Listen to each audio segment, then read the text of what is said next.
جب رسول اللہ صلی اللہ علیہ وآلہ وسلم کے پاس جبرائیل امین یہ خبر لے کے آئے کہ اے اللہ کے رسول، آپ کو جو عالم ارواح میں دکھایا تھا اس کے مطابق یہ سال آخری سال ہے، اگلے سال آپ اپنے اللہ سے ملاقات کریں گے۔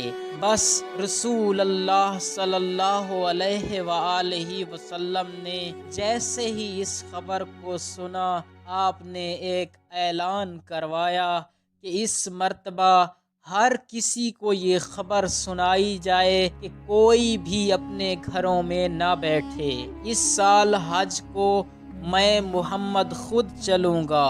تاریخ نے لکھا 10 ہجری کا حج اس دور کا سب سے بڑا حج تھا۔ جس نے یہ خبر سنی وہ سب اپنے اہل و عیال کے ساتھ اللہ کے گھر پہنچنے لگے۔ تمام اصحاب نے رسول اللہ کے ساتھ حج کیا اور پھر اصحاب رسول اور رسول خدا مکہ سے مدینہ چلنے لگے۔ تاریخ نے لکھا جیسے ہی آپ غدیر خم تک پہنچے تو اللہ نے جبرائیل کو اپنے محبوب کی طرف بھیجا اور یہ فرمایا، تیرے خالق کا ارادہ ہے کہ پہنچا دے وہ پیغام جو ہم نے تم پہ لازم کیا۔ اگر آج یہ پیغام حق نہیں پہنچایا تو سمجھ لینا کہ تم نے رسالت کا کوئی بھی کام انجام نہیں دیا۔ بس اللہ کے رسول نے یہ حکم نافذ کیا کہ جو اصحاب آگے چلے گئے ہیں ان کو پیچھے بلایا جائے اور جو پیچھے رہ گئے ہیں ان کا انتظار کیا جائے، کیونکہ اللہ کی مرضی ہے کہ میں یہاں ایک خطبہ دوں۔ وادی غدیر ایک مرکز تھا، کیونکہ یہاں سے مدینے والے مدینے روانہ ہونے تھے اور دوسرے اصحاب اپنے گاؤں دیہات کو جانے تھے۔ تبھی اللہ نے اسی میدان کا انتخاب کیا۔ اصحاب نے یہ کہا، رسول اللہ صلی اللہ علیہ وآلہ وسلم اس صحرا میں منبر کیسے بنائیں؟ اللہ کے رسول نے فرمایا، اپنے اونٹوں کے پالان اتارو اور پالان سے ایک منبر تیار کرو، کیونکہ آج کا پیغام حق و باطل کی پہچان ہے۔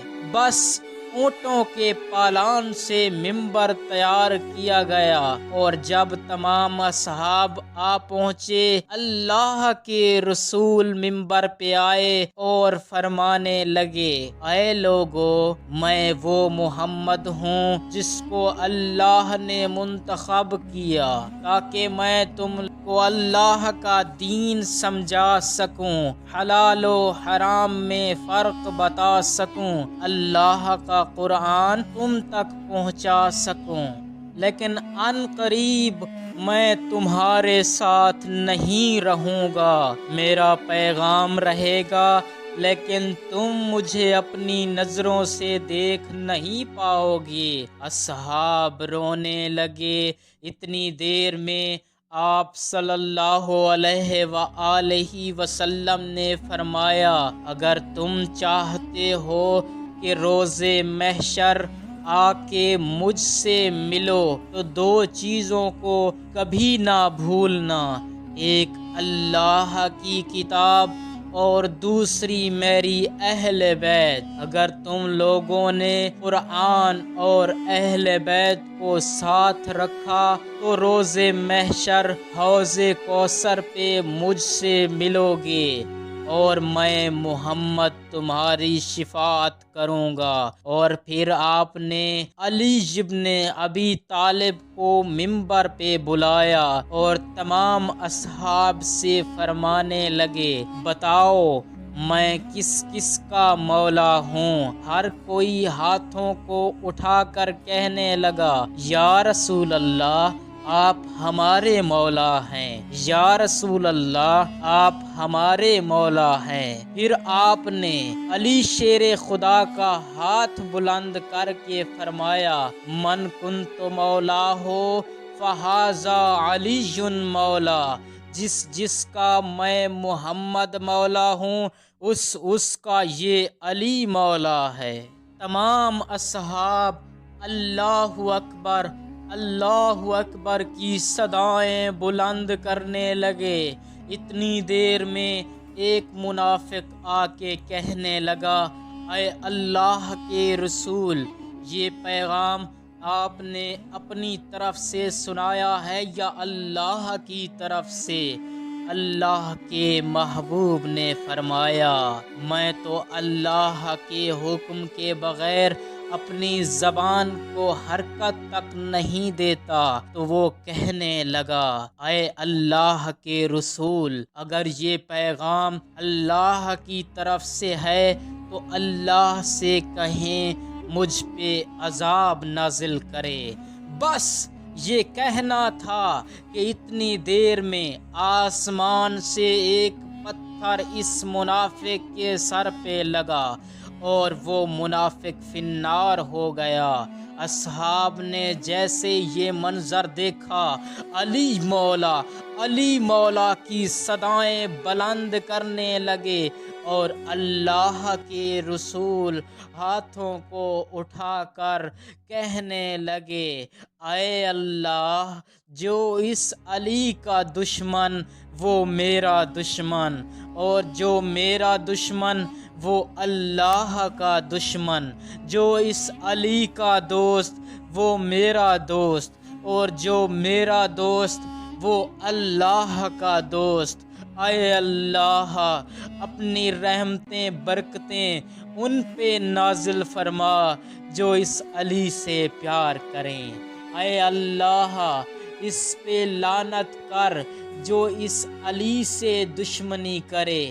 تاریخ نے لکھا، ہر کوئی امام علی کو مبارکباد دینے لگا۔